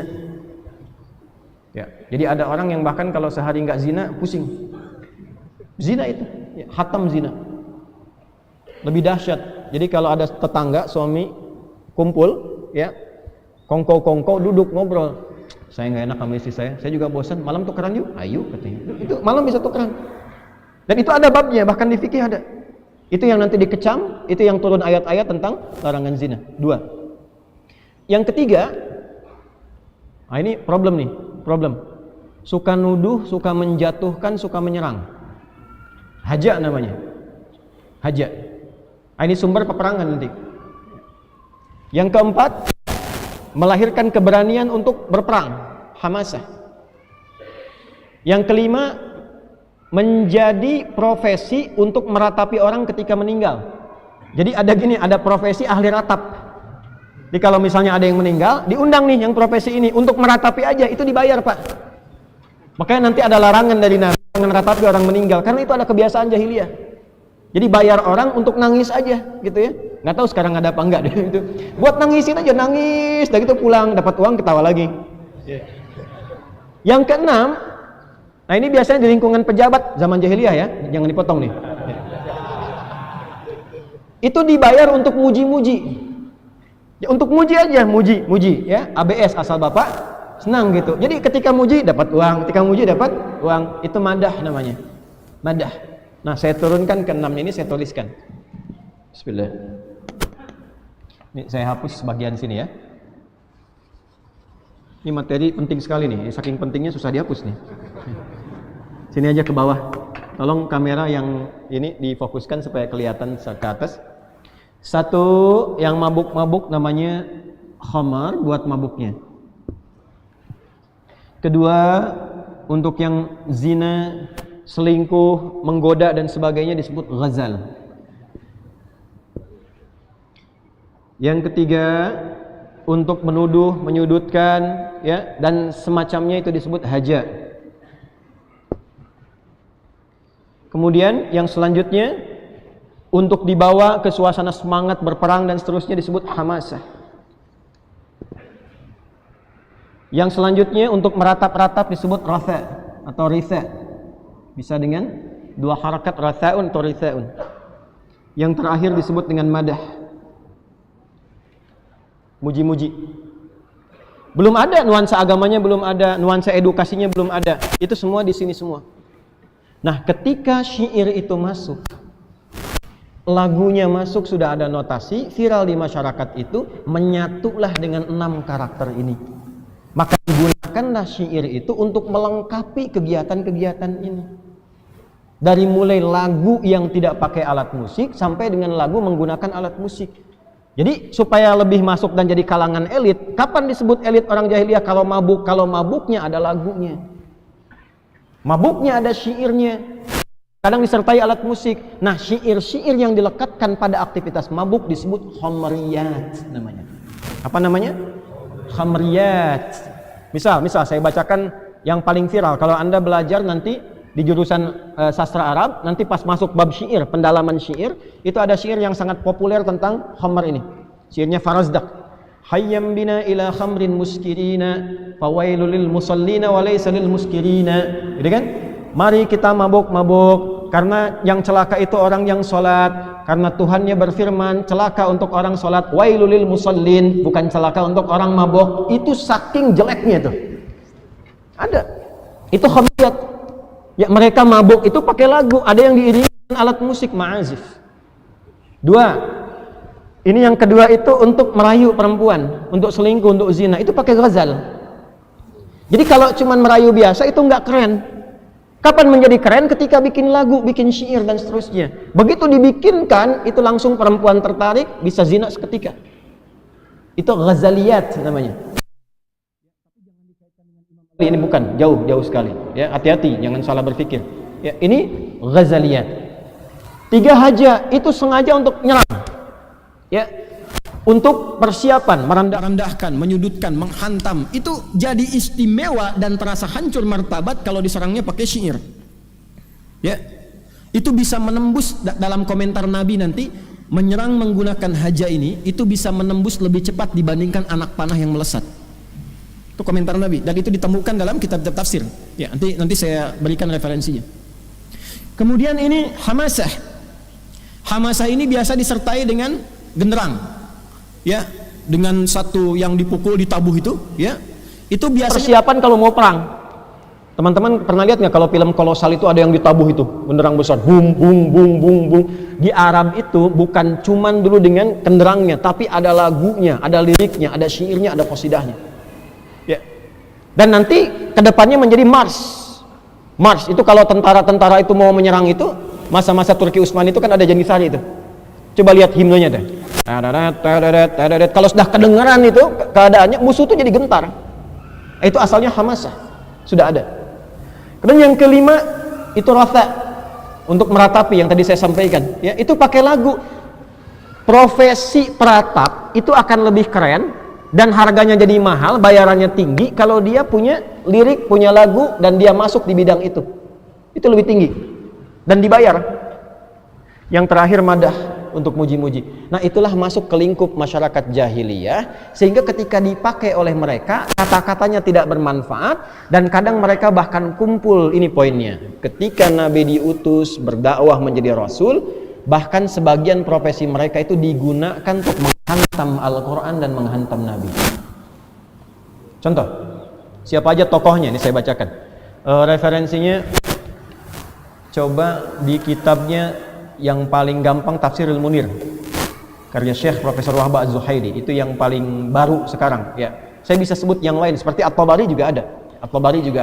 At-Tabari itu yang paling klasik, tafsir kalangan salaf. Yang paling awal-awal itu tafsir Ibnu Jarir At-Tabari, 16 jilid. Ya, itu tafsir kedua setelah Tanwirul Mikbasnya Ibnu Abbas. Kalau Ibnu Abbas itu tafsirnya singkat-singkat, jelaskan kata. Nanti metode ini ditiru oleh yang tafsirnya Jalalain. Kalau At-Tabari setelah itu agak panjang, menyampaikannya Quran hadis riwayat. Itu 16 jilid. Metodenya di copy paste oleh Imam Ibnu Katsir dalam tafsirnya Al-Qur'anul Azim. 16 dijadikan 2 sampai 3 jilid. Lalu kemudian ulama kontemporer menghimpun itu semua, digabungkan jadi informasi. Contohnya yang Tafsirul Munir tadi, juz 9. Ya, saya sampaikan karena saya sudah baca. Contoh tokohnya siapa saja? Satu, An-Nadhr bin Al-Harith yang hidup di zaman Nabi terus sampai nanti mencela dan sebagainya. Ya. Satu, An-Nadhr bin Al-Harith. 2, Hubairah bin Abi Wahab. 3, ibu mungkin belum banyak tahu ini, Bu. Tahu nggak? Belum kan? Belum saya tulis kan? Ya. Al-Aura. Bu tahu nggak Aura itu siapa? Aura tahu siapa? Kalau Abu Lahab tahu siapa? Ya? Istrinya Abu Lahab itu namanya Aura. Dan istrinya Abu Lahab ini adalah seorang penyair. Penyairnya bukan bahasa Indonesia, penyair bahasa Arab. Artinya musisi juga, tahu musik, tahu lagu dan sebagainya. Ini mereka itu kadang kumpul-kumpul hanya untuk merencanakan bagaimana menyerang Al-Quran dan Nabi SAW. Kumpul-kumpul, ngobrol-ngobrol, bikin lirik, ya, disatukan jadi lagu karena keluar dari suara yang dikatakan hadis. Ya, sesuatu yang dikumpulkan tidak ada manfaatnya disebut lahwun. Jamaknya ya, jamak dari kata lahwun kalau ke alat itu disebut malahi. Malahi. Kalau ada alat-alat ma'azif itu dipakai untuk kemaksiatan seperti tadi, maka itu disebutnya malahi. Kalau ada lirik, lagu, notasi disampaikan untuk memalingkan dari Al-Quran dan ketaatan pada Nabi, itu disebut lahwal hadis. Ya, maka turunlah Quran surah ke-31 Luqman ayat yang ke-6. Ketika mereka kumpul-kumpul ingin menyerang Nabi, maka disitulah turun kemudian jawaban dari Allah langsung. Wa minan nasi may yashtari lahwal hadis liyudilla an sabilillah. Itu asalnya. Ada di antara orang itu sengaja menukar akhiratnya, bahkan sengaja dia ya mengadakan konser untuk supaya dapat sesuatu, dan yang lebih tinggi dari itu adalah supaya orang tidak fokus dengan dakwahnya Muhammad sallallahu alaihi wasallam, supaya orang tidak kenal Allah. Jadi menampilkan musik, lagu khusus untuk mencela Nabi. Bahkan ini aura ini ya laknatullahi alaiha, karena hammalatul habab gelarnya di Quran. Ini aura ini menyebut Nabi itu tidak dengan nama Muhammad. Waliyadzubillah, disebutnya mudzammam. Nggak mau nyebut Muhammad. Nggak mungkin orang itu mencela itu dengan bahasa yang baik, nggak mungkin. Muhammad itu kan yang bagus, yang taat, yang soleh, itu Muhammad. Kan nggak mungkin mau menghina si soleh, kan nggak mungkin. Si baik kan nggak mungkin. Maka dirubah menjadi mudzammam. Itu yang bikin siapa? Aura. Dan dia bikin lagu tentang itu. Nah, di kitab-kitab tafsir yang ketika menjelaskan tentang ini itu ada. Jelas sampai sini? Nah, maka apa yang mereka lakukan? Mereka nyerang Nabi, mereka nyerang ya Quran, maka turunlah ayat-ayat untuk mencela mereka. Bahkan sebagian nuduh itu Quran itu produk syair juga karena ada iramanya. Nanti kita terangkan di akhir, ya, kita terangkan di akhir saat bahas hukum. Maka apa yang mereka katakan itu syair juga. Turun ayat, wa ma 'allamnahu syi'ra wa ma yambaghilah. Tiap malam Jumat kita baca Yasin. Paginya Al-Kahf, gitu kan? Tidak pantas Muhammad itu bikin syair, bikin lagu, bikin musik dan sebagainya. Enggak pernah kami ngajarin begitu, kata Allah. Wa ma huwa biqauli syair. Qalilan ma.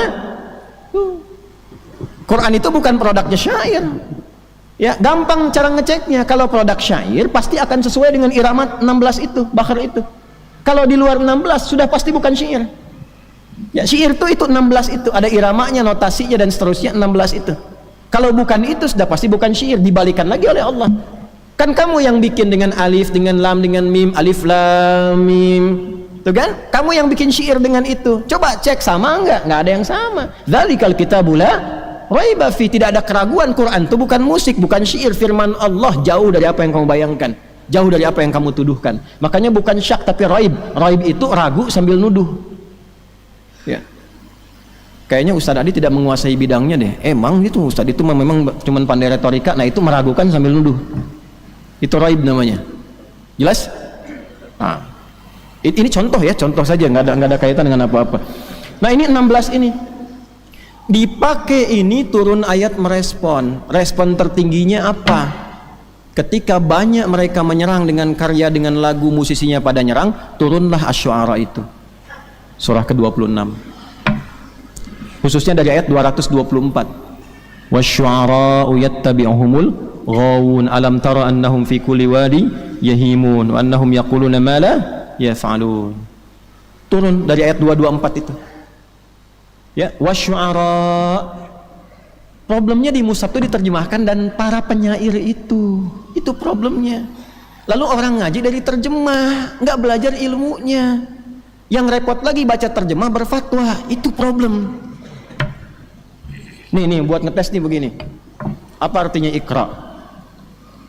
Bacalah. Wahyu pertama turun kan Iqra bismi rabbikal ladzi khalaq. Coba buka Quran surah 96 ayat 1, lihat terjemahan, bacalah. Sekarang buka Quran surah 29 Al-Ankabut ayat 45. Utslu ma uhya ilaika minal kitab. Iqra dengan utslu katanya beda enggak? Beda, terjemahannya sama. Yang satu bacalah, yang satu lagi pun bacalah. Silahkan cek. Kalau katanya beda, kenapa kok bisa terjemahannya sama? Dibaca terjemahan, kalau ngajinya pakai terjemah nggak akan ketemu. Iqra Utslu itu beda. Kalau iqra dari qiraah, qara'a yaqra'u qira'atan iqra. Asal katanya membaca tanpa menuntut memahami, yang penting baca. Mau paham mau tidak silahkan. Ini Budi, ini bapak Budi, ini ibu Budi, ini tetangga Budi, itu temannya Budi. Ya, yang penting bisa baca. Perkara anak kenal Budi atau tidak, siapa tetangganya, itu urusan lain. Itu iqra namanya. Kalau sudah tilawah, utslu itu artinya baca dan pahami yang dibaca itu. Amalkan setelah paham itu. Ketika awal ayat turun wahyunya pakai iqra, kenapa bukan utslu? Karena Nabi itu jangankan bisa paham, baca aja nggak bisa. Maka kata para ulama, li ta'kidi ummiyati Muhammad sallallahu alaihi wasallam, untuk menguatkan sifat umminya Nabi Muhammad yang jangankan paham, baca pun tak bisa. Kalau ayatnya utslu, salah ayatnya. Ya, Allah nggak mungkin salah, maka turunnya iqra. Setelah banyak bacaannya diikuti, dipahamkan, diajarin sholat, maka turunnya utslu, pakai tilawah. Diajarin Nabi jangan cuman baca tapi pahami yang dibaca. Ini maksudnya kenapa begini, diajarkan ke sahabat. Makanya Abu Bakar ketika takbir baca Allahu Akbar, saking pahamnya itu sampai bergetar, haru, nangis, baru takbir karena pakai tilawah. Nah, umumnya sekarang baru pakai qiraah, takbir nangis juga karena tahu imamnya Ustadz Zaki, panjang nih bacaannya. Nah, ngajinya kayak begitu. Contoh lain, Al-Baqarah pembuka. Alif Lam Mim. Lanjut. Dzalikal kitabul la hudal. Buka mushaf. Dzalikal kitab itu diterjemahannya kitab ini. Kitab ini, Pak. Yang belajar nahwu aja, yang paling standar tahu dzalika terjemahannya apa? Itu. Kalau ini hadza, kok bisa kitab ini? Apa salah terjemahan? Tidak, ngajinya pakai balaghah. Itu belum lengkap asalnya karena memang terjemah itu bukan tafsir. Terjemah itu mengambil keumuman makna supaya minimal tahulah gambaran umumnya begini. Zalika itu kalau di balaghah singkatan dari za-nya hadza, li-nya lamul bu'di, kafnya kaful khitab. Paham? Tidak. Za hadza artinya ini, li lamul bu'di jauh, ka kaful khitab kamu. Saat Quran diturunkan mereka menuduh Nabi, ini produknya Muhammad, ini karyanya Muhammad, ini produk budaya, ini produk syair. Jawaban dari Allah turun, dzalikal kitab, za kitab ini, li jauh, ka dari apa yang kamu bayangkan. Bukan seperti yang kamu pikirkan, bukan seperti yang kamu tuduhkan. Kalau tidak punya hujah, nggak punya ilmu, jangan nuduh, kata Allah. Makanya pakai raib, bukan pakai syak. Syak itu ragu saja, nggak ada tuduhnya, 50-50. Kalau sudah nuduh dan ragu pakai raib, la raiba fi, sudah nggak punya hujah, nuduh, itu raib. Orang sekarang tidak tahu raib, taunya apa? Syak saja, maka ditambah sangka, nuduh sambil nyangka, maka syak plus nyangka jadi syak wasangka. Tuh, pernah dengar itu? Nah, itulah ngaji, itulah ngaji. Jadi kalau kita lihat Asy-Syu'ara diterjemahkan, di terjemahan penyair, yang terbayang ilmunya ilmu bahasa Indonesia. Terjemahannya aja penyair, tapi orang yang belajar itu ngerti. Oh, penyair itu orang yang tahu syair, syair itu ada lagunya, notasinya dan seterusnya. Nah, itu gambarannya. Maka tidak salah kalau diterjemahkan musisi dalam bahasa kekinian supaya orang paham. Tidak pernah para ulama sampai sekarang menyebutkan itu surat musik. Ya, memang nggak akan pernah, Joni. Ya. Karena ulama dulu tuh sudah paham, ya syu'ara, penyair, ya pemusik. Untuk apa lagi dijelaskan? Karena mereka paham. Yang belum paham tuh kita, makanya saya pahamkan. Begitu, Cepi. Cepi itu cepat pikirkan, bukan orang. Cepat pikirkan. Nah, kita ngajinya pakai ilmu. Ya, jadi kalau sudah paham mengerti seperti itu, jelas paham. Ya, mengapa ini muncul seperti ini syair begini dan sebagainya? Ya tadi melihatnya persepsi berbeda. Karena ternyata yang motong video saya itu bukan dari pelajaran, yang belajarnya itu dari latar belakang agama. Itu alumni teknik industri. Ini saya punya skripsinya. Alumni UII masuk di UII. Ya, kemudian 27 Februari 2007 itu sidang skripsi. Ini jurusan teknik industri masih ada nih. Tugas akhirnya di saya. Tulis catatannya. Lalu pulang ke daerahnya, saya nggak usah sebut, jadi PNS. Itu. Di PNS, ayahnya kan juga suka ngajar, suka berkhutbah, ikut-ikut khutbah dan sebagainya.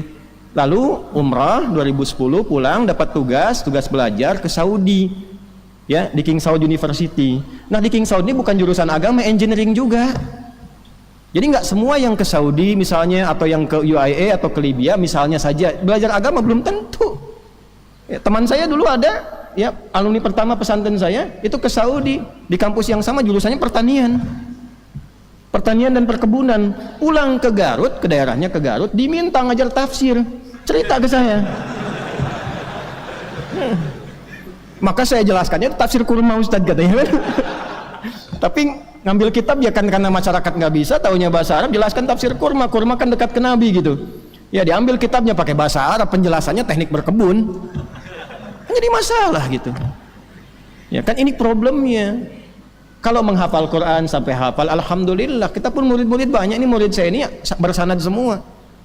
Maaf Bapak Ibu sekalian, murid kami yang khusus yang belajar itu belajar hadis pun pakai sanad.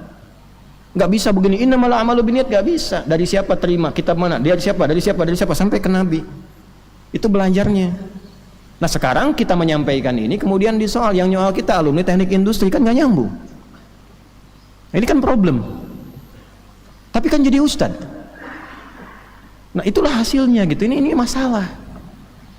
Saya tuh membahas bukan karena ini siapa. Kasihan masyarakat tuh, terutama yang hijrah, pengen belajar, ketemunya yang begini. Kan jadi masalah gitu. Bagi saya nggak ngaruh. Saya tuh tidak terlalu, maaf ya, tidak terlalu berkepentingan. Anda mau datang mau tidak nggak ada masalah. Ada orang nggak ada masalah. Ada satu orang yang ngaji cuma anak saya, alhamdulillah nggak ada masalah. Ya, antum kalaupun mau ngaji dengan siapapun silakan. Kan saya sering rekomendasikan ngaji dengan si fulan, di Al-Azhar ada siapa aja, ikuti.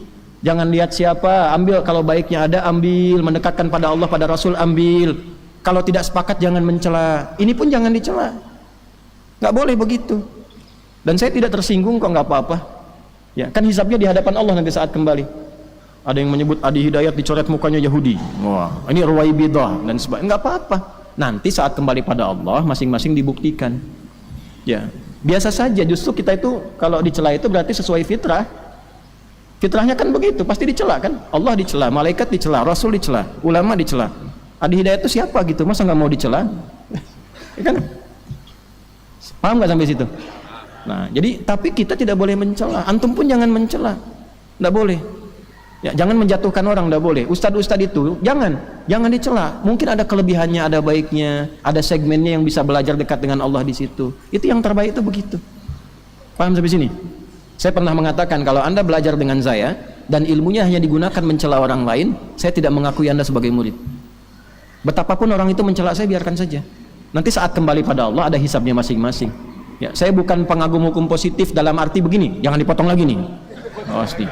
Dalam arti sedikit-sedikit perkara akan tidak, bukan. Kecuali kalau udah masalah Quran, masalah Allah, masalah Rasul, baru saya turun. Kalau cuma Adi Hidayat ngapain? Itu kan kalau hukum positif kena semua tuh. Ya kan?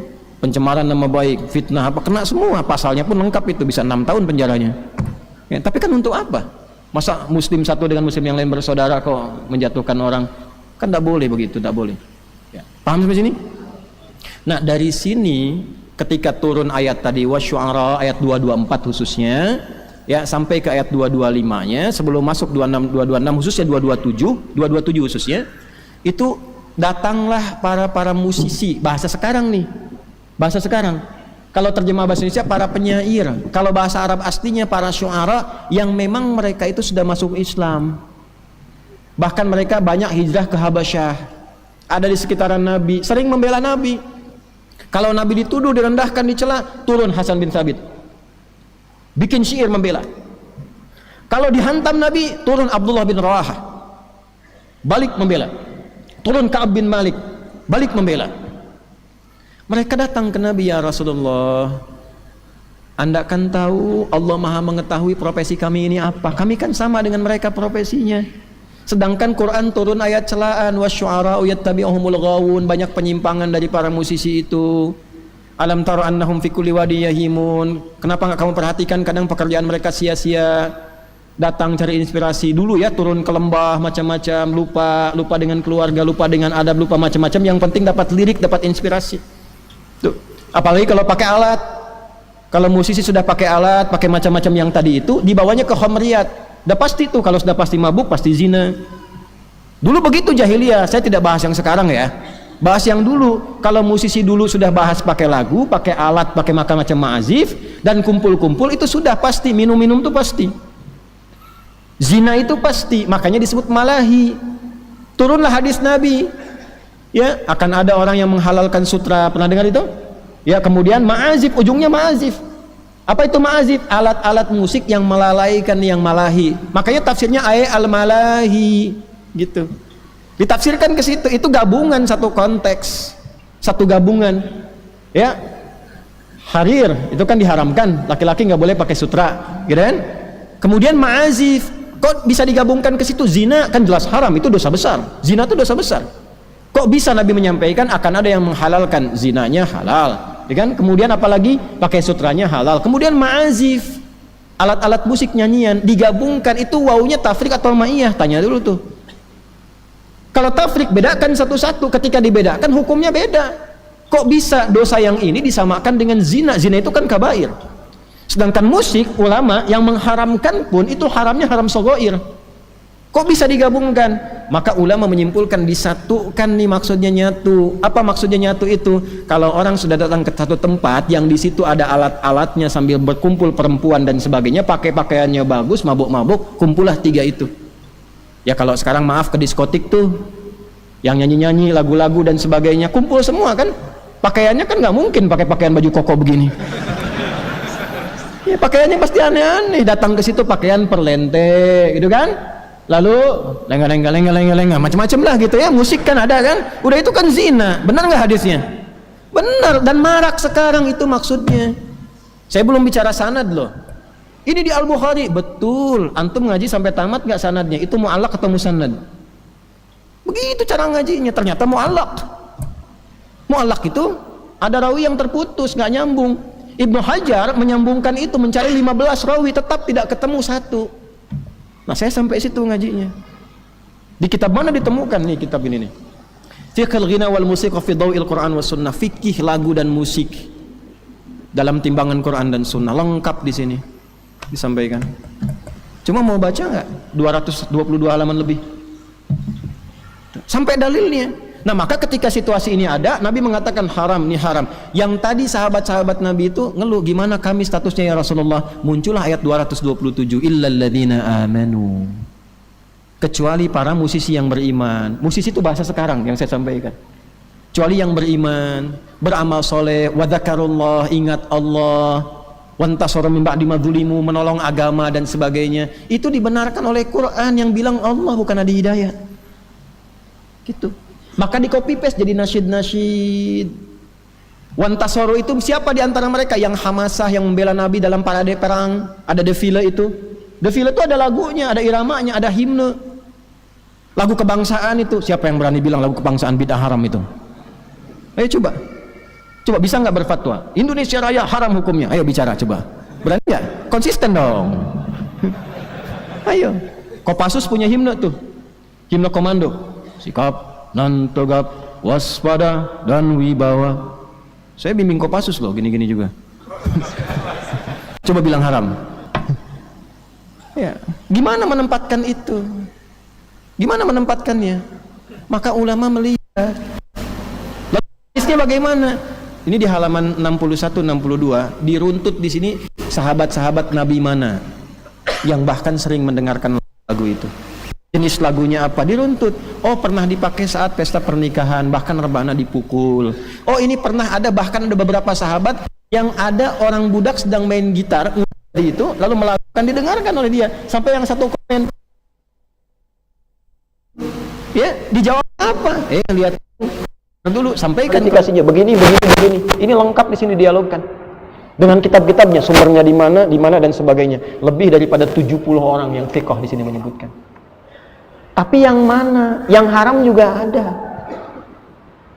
Yang bolehnya seperti apa? Supaya apa dijelaskan ini? Supaya ngerti. Jangan sampai terjebak pada yang haram. Jangankan yang pakai alat, yang tidak pakai alat pun kalau memalingkan dari ketaatan pada Allah, haram hukumnya. Antum tahu ada di masa sahabat orang munafik itu baca Quran dihukumi haram oleh ulama. Bahkan Quran. Kenapa? Karena dia saking bencinya dengan Nabi Muhammad, pura-pura masuk Islam, dia munafik, dan Anda bayangkan dia hafal dari Al-Quran dan jadi imam. Jadi imam, hafal Quran loh. Dan yang dia baca selalu surat Abasa. Abasa itu kan pelurusan Allah kepada Nabi dengan sifat maksumnya. Abasa wa tawalla, engkau bermuka masam sampai berpaling, anja'ahul a'ma, sampai orang-orang yang datang matanya tidak melihat, engkau abaikan. Ya, itu bukan celahnya Nabi, bukan. Nabi itu melihat fokus dakwah secara fikih. Lalu Allah jaga dengan sifat maksumnya, semua harus dirangkul. Tapi orang munafik ini memahami ini ayat celaan terhadap Nabi. Maka apa yang terjadi? Dia baca itu terus, ya, niatnya apa? Untuk menjatuhkan Nabi. Umar tuh sudah gregetan, selesai saya bunuh nih orang, katanya. Umar. Dan itu viral, ada di kalangan, di buku-buku ini ada, dibahas. Kalau kita ngaji sampai situ kita tahu tuh, oh ini maksudnya ini. Kenapa disebut malahi? Malahi itu dari kata lahun, yang melalaikan. Paham sampai sini? Ya. Jadi ini, hati-hati kalau yang musisi jangan sampai terjebak di sini. Orang lupa dengan Allah, bikin lirik mencela, bahkan mencela Quran, mencela Islam, itu haram. Atau isinya, isi ini nih, Ghazaliyat, zina, cinta satu malam, pasti haram. Ya, pasti haram, nggak usah ditanya lagi tuh. Pasti haram. Maaf ya, maaf. Yang nyanyi maaf tuh, dikoreksi, lirik koreksi. Ya. Tapi kalau kita bawa ke orang-orang yang melestarikan sifat halalnya tadi, apalagi di komunitas, memang komunitas itu komunitas musik, Eropa, Amerika, macam-macam. Saya punya teman saya mufti di Kanada. Mufti di Kanada, salah satunya, ya, namanya Profesor Ahmad Slimi, keturunan Maroko. Itu cerita sama saya, Syekh Adi, Masya Allah, ya, saat Justin Bieber macam-macam nyanyi dan sebagainya, ini anak muda tuh banyak tergerak dan sebagainya. Tapi ketika Maher Zain, macam-macam, bikin lirik, bikin ini, bikin lagu, mengenalkan Nabi, mengenalkan sholawat, tidak sedikit yang tersentuh dengan Islam. Dan tidak sedikit yang Islam. Bingung kan hukumnya? Masuk Islam karena musik. Apakah disebut Islam? Mungkin. Sisi yang mana nih? Yang mana? Nah, gini. Kalau haram mutlak. Ini saya menerangkan hukum ya, bukan pro sana sini, bukan. Kalau hukumnya haram mutlak, sekarang tanya statusnya. Bagaimana dengan yang di zaman Nabi? Ada yang nyanyian bahkan pakai rebana, sebagian pakai alat. Itu saat pernikahan dilakukan, dinyanyikan. Dan Nabi katakan, komentar Nabi, biarkan, ini kan hari rayanya. Teman-teman yang mengharamkan mutlak mengatakan kecuali dalam kondisi itu. Ingat loh, haram mutlak itu kalau ada kecuali sifatnya darurat. Itu haram mutlak dalam fikih itu. Contoh gini, maaf ya, apa hukumnya daging babi? Haram dikonsumsi, haram. Kecuali tuh, dalam apa? Dalam terdesak, situasi nggak ada makanan dan sebagainya, yang cuma ada daging babi. Untuk mempertahankan hidup karena darurat, boleh dimakan, bukan untuk menikmati. Makan enak juga ya, nggak boleh. Ya, dosa hukumnya. Makan untuk menjaga ketahanan hidup sambil nyari makanan yang halal. Begitu dapat yang halal, tinggalkan yang haram. Itulah darurat. Nah sekarang dihukumi haram mutlak, nggak boleh semuanya, kecuali dalam pernikahan. Berarti darurat. Sejak kapan ada hukum nikah darurat? Maaf, darurat nih, sedang apa? Nikah. Berarti antum nikahnya harus sementara tuh. Pulang dari sini pisah semua tuh. Nah itulah konsekuensi hukum. Nah ngajinya mesti sampai ke situ. Kalau nggak sampai situ nanti berat kita. Tapi kalaupun antum ingin mempertahankan diri, bisa menjaga supaya dekat dengan Allah. Kalau bukan musisi, bukan pemusik, sudah konsisten, mendingan baca Quran. Itu aja kesimpulannya. Makanya kalau saya sikapnya, saya menjauhi itu. Karena saya di Quran apalagi, nggak nyambung. Ya, tapi bukan berarti kita hukumi begitu, karena ada teman-teman kita juga yang di dunianya itu. Maka kita terangkan, kamu jangan masuk ke sini, nanti jatuhnya haram. Kalau masih ingin di situ, ada di situ, ini batasannya yang diperkenankan. Dalilnya apa? Ini. Kitabnya apa? Ini. Dulu siapa sanadnya? Ke sini. Silahkan baca. Tapi kalau kamu tidak di situ, ya nggak harus masuk ke situ. Enakan baca Quran. Ya, hafalkan Quran. Silahkan lihat, tanya murid-murid saya yang menghafal Quran. Pasti doktrin pertama saya, jauhi musik. Kalau sedang baca Quran, menghafal Quran dan sebagainya, supaya tidak terganggu gelombangnya. Fokus. Ya, kalau sudah tahu, sudah paham, sudah itu, ya silahkan. Teman-teman misalnya mau arahkan nazamnya ke pendidikan, jangan salah loh. Yang dulu syair ini sifatnya khamriyat sampai 6 ini, itu yang tadinya malahi, melalaikan oleh ulama, diambil notasinya, diganti arudnya menjadi arud taklimi untuk pendidikan. Contoh, notasi yang sama mustaf'ilun, dulu dipakai mabok, sekarang dipakai belajar alfiyah, kaidah bahasa Arab. Itu rumusnya sama. Ya. Qala Muhammadun huwa ibnu Maliki Ahmadu Rabbillah khaira maliki musalliyan ala nabiyil mustafa wa alihil mustakmilin syarafa wa asta'inu Allah fi alfiyah maqasidun nahwi biha mahwiyat qaribul aqsa bil lafdin mujazi wa tabsutul badha bi wa'din munjazi wa taqtadi ridan bi ghairi suqti fa'iqatan alfiyah tabni muti wa huwa bisabqin idun tafdila mustaujibun thana'iyal jamila wallahu yaqdi bihi batin wa firali walahu fi darajatin akhirah kalamuna lafdhun mufidun kastaqim wasmun wa fi'lun thumma harfudil kalim. Haram gak? Ayo bilang haram. Itu kan lagu. Pesantren-pesantren kita kalau lararan itu saking gak ada kendang pakai galon. Pakai galon. Untuk apa menyesuaikan irama ini? Supaya hafal alfiyahnya. Ada alfiyah di ilmu hadis, ada. Bahkan alfiyah di qiraat sabah itu ada. Lagunya pakai apa? Pakai tawil sifatnya. Matan jazariyah itu matan, itu nadhom. Asalnya ada rumusan ini. Ayo yang ngaji-ngaji tajwid itu pakai nadhom, pakai matan itu. Dari sini. Terus hasil dari situ ngaji Qur'annya haram. Kan nggak mungkin. Nah kita sampai situ. Nah, saya dari S1 masuk ke S2. S2-nya saya perdalam peralihan transisinya ke alfiyah. Makanya tesis kami itu Manhaj Ibnu Aqil fi Syarah Alfiyah bin Malik. Tentang alfiyah saya tulis itu S2 saya. S3-nya praktek di Quran. Apa judulnya? Al-Ilalun Nahwiyah fi Tafsiri At-Tahrir wa Tanwir inda Muhammad Tahir bin Ashur. 30 jilid, Pak. Kami kaji Al-Quran itu 30 jilid. Betul-betul 30 jilid. Mengeluarkan gramatikalnya, kaitannya, analisis ayatnya, kata-katanya dan sebagainya. Itu yang kami lakukan. Ya nggak apa-apa, lalu antus ada pandangan berbeda, bukan begitu, nggak apa-apa, kita hormati. Cuman yang memberikan pandangan alumni teknik industri kan jadi nggak nyambung gitu. Paham sampai sini? Nah itu gambarannya. Jadi sampai di sini Anda paham sikap saya terhadap musik itu seperti itu.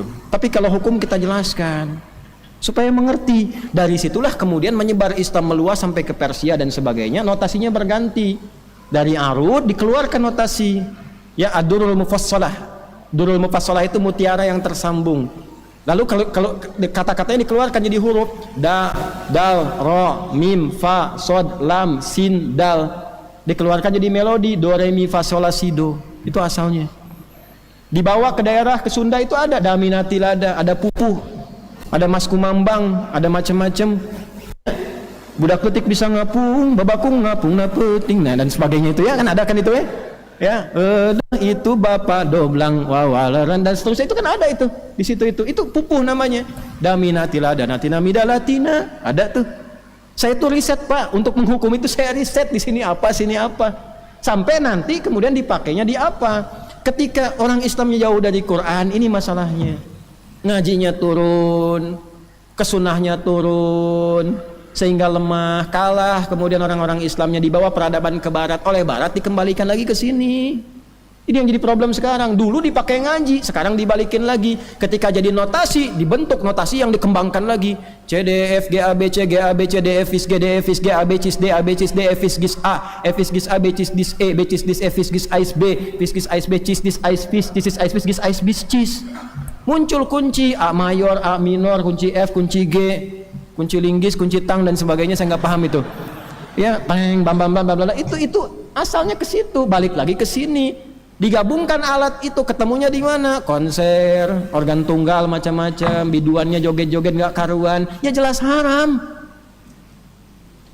Jadi jangan antum potong seakan-akan Ustadz ini mengatakan ada surat musik dan terkesan menghalalkan musik dengan itu. Itu dipertanggungjawabkan di akhirat tuh. Dipertanggungjawabkan. Yang itu jelas haram. Paham ya? Nah, Quran bukan musik. Quran bukan musik. Kalau ada yang mengatakan Quran itu salah fatal. Karena itu jangan Quran dibawa dengan lagu-lagu dan irama musik. Kalau sudah ini notasi musik jangan dibawa ke situ. Makanya saya Aiman Suwedi itu koreksi betul tuh waktu ada salah satu peserta itu menggunakan banyak lagu. Oleh beliau koreksi. Quran diturunkan bukan untuk didengar nyanyian. Quran diturunkan supaya dihayati maknanya, dipedomani, diamalkan dalam hidup. Karena itu irama Quran nggak bisa disebut irama musik, karena irama musik itu sudah ada formulasinya. Irama Quran itu nggak ada dengan musik. Irama Quran itu lahir secara alamiah ketika kita belajar tajwid. Dikeluarkanlah di 15 tempat di tubuh kita tempat keluarnya suara. Dari 29 huruf keluar di 15 tempat nih disebut makhraj, jamannya makharij. Makharijul huruf dengan semua gayanya. Dari sini dari bawah A dengan H keluar tanpa sekat, A bukan E.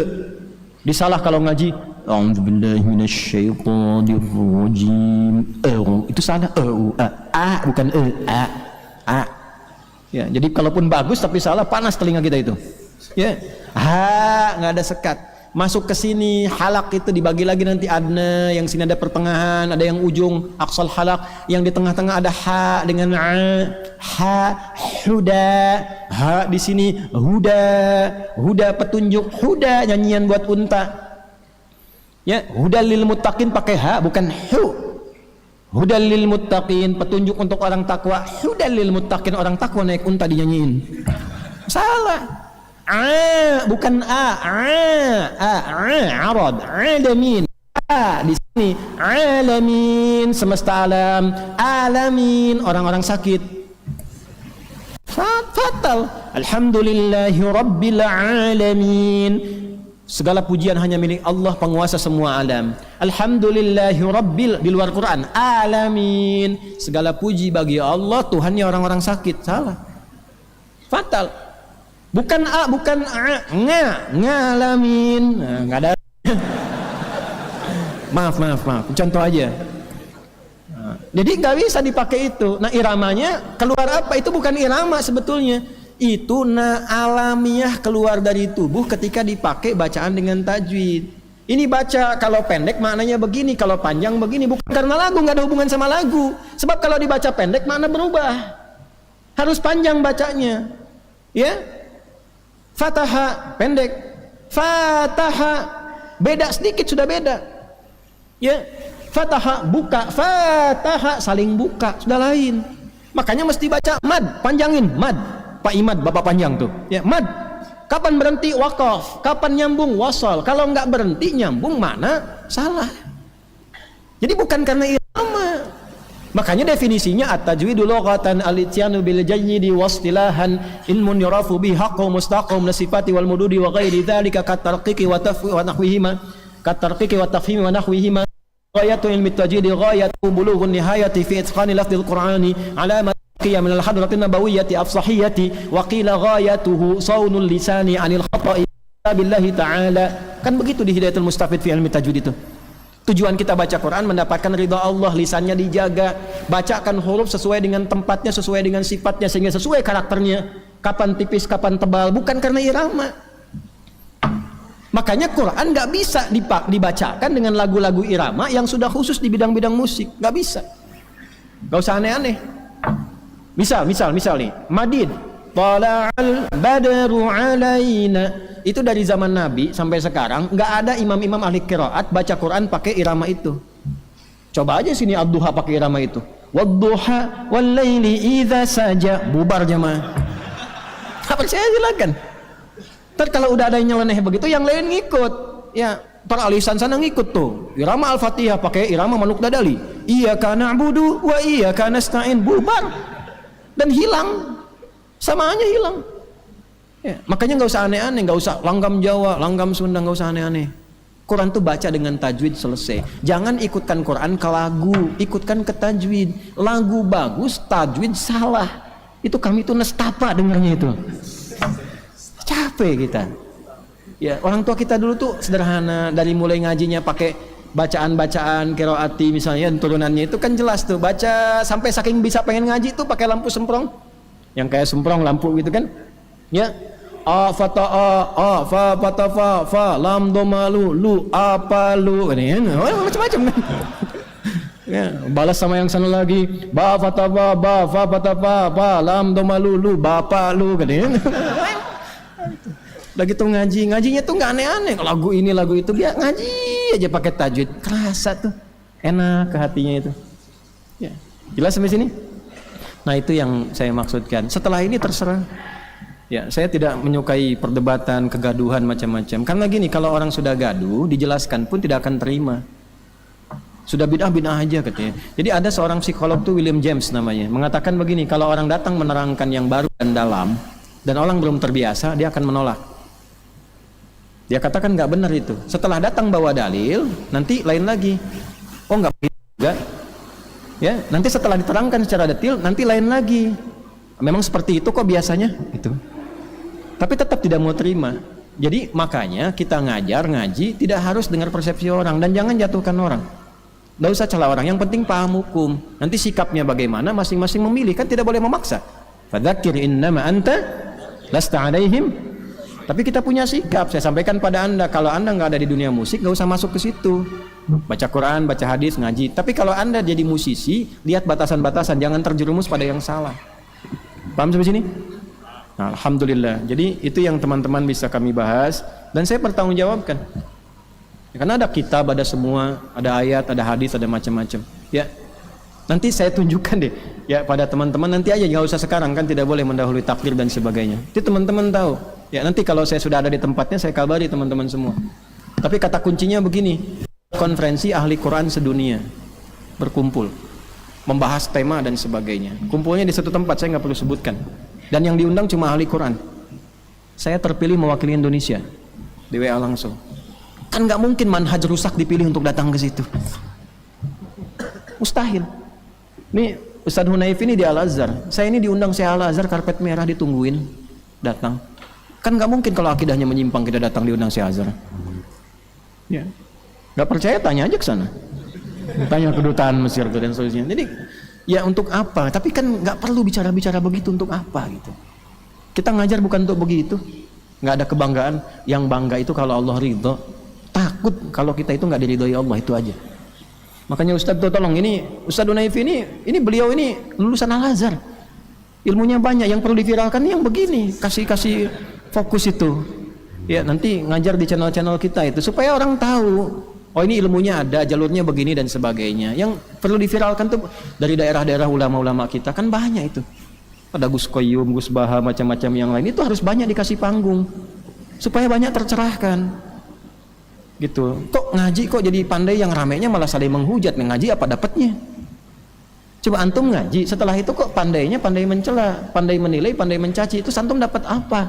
Lalu Anda katakan ngaji kami Quran dan Sunnah. Di mana Quran mengajarkan begitu? Di mana Sunnah mengajarkan begitu? Kan musibah itu. Yang kasihan tuh yang awam-awam baru pengen belajar, ketemunya yang begitu. Kan kasihan gitu. Saya tuh nggak pernah kenal Bapak Ibu sekalian, nggak tahu. Bayangkan, nggak kenal, nggak pernah ketemu, tiba-tiba mengatakan Ustadz itu bermasalah manhajnya. Ketemu aja nggak pernah. Ya. Lalu ada yang mengatakan saya pernah ngaji dengan beliau tahun sekian. Setelah saya tahu penyimpangannya saya tinggalkan. Ya silahkan aja kalau mau ditinggalkan, nggak ada masalah. Tapi ketika Anda menilai, itu yang dipertanggungjawabkan. Saya tidak menuntut Anda untuk datang. Ya kalau mau ngaji dengan siapapun, alhamdulillah sepanjang bisa dekat dengan Allah. Tapi ketika Anda menuduh, tanggung jawab di hadapan Allah. Dan saya nggak pusing, nggak saya pikirkan. Kenapa saya bahas ini? Bukan karena tuduhan-tuduhan macam-macam. Karena teman-teman minta penjelasan hukum lengkap, saya bahas sekarang. Karena Anda aja. Bukan karena menjawab tuduhan. Jadi nggak ada hubungan. Klarifikasi. Nanti bentar-bentar ada konten-konten pemburu konten nih. Klarifikasi Ustaz tadi. Potong lagi nih. Nah, bentar lagi nih ada pemburu konten nih. Ya itu ngajinya bukan pakai ngaji kitab, itu ngajinya YouTube. Ya bukan sorok. Taba ya tubuh YouTuban. Ya, fasbaka yu Facebookan, Instagram ya Instagrimu Instagraman gitu ya. Udah nanti lama-lama malah setannya banyak datang, kita malah teralihkan pada sesuatu yang tidak baik. Istighfar, salawat pada Nabi perbanyak. Ya astaghfirullahaladzim alladzi la ilaha illa huwal hayyul qayyum wa natubu ilaih. Allahumma taqabbal minna innaka antas samiul alim wa tub alaina innaka antat tawwabur rahim. Allahumma ya tawwab fir lana la tada' lana fi maqamina hadha dhanban illa ghafartah wa la hamman illa farajtah wa la daynan illa qadaytah wa la 'asiran illa yassartah wa la hajatan min hawaijid dunya wal akhirati fiha lak ridan wa fiha lana salah illa qadaytaha ya arhamar rahimin. Rabbana atina fid dunya hasanah wa fil akhirati hasanah wa qina adzabannar. Wa sallallahu ala sayyidina Muhammad wa ala alihi wa sahbihi ajma'in. Wa akhiru da'wana subhanakallahumma rabbana wa bihamdika nashhadu an la ilaha illa anta nastaghfiruka wa natubu ilaik. Alhamdulillahi rabbil alamin. Demikian yang dapat saya sampaikan. Saya kira topik ini selesai. dan tidak boleh larut dalam kegaduhan, itu satu. Yang kedua, saya tidak tertarik untuk mengomentari apapun selain kita belajar, mengkaji dan mengaji, dan selebihnya semoga kita dilindungi Allah Subhanahu wa taala. Assalamualaikum warahmatullahi wabarakatuh.